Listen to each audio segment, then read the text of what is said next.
Hey everyone, welcome to my channel. If you enjoy these videos, don't forget to subscribe. I share content that's easy to follow and worth your time. Let's get started. Checking your inbox on Google is easy and takes just a few seconds.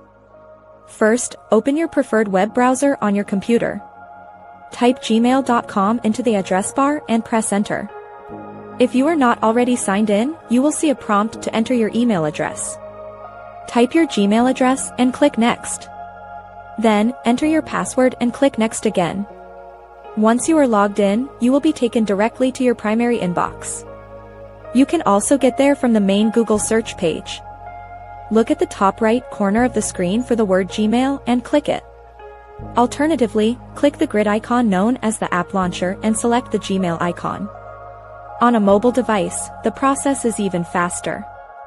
Locate the Gmail app on your home screen. It looks like a white envelope with a red border forming an M shape. Tap the app to open it.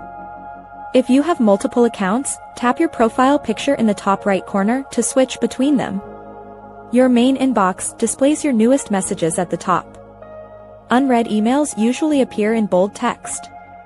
You can refresh the page by pulling down on the screen or clicking the refresh button in your browser. To see different categories like social or promotions, click the tabs at the top of your message list. This ensures you never miss an important update from friends or businesses. Managing your email is a simple part of your daily routine once you know these steps. Following these steps ensures you stay connected and organized every day. Thanks for watching. Please like and subscribe.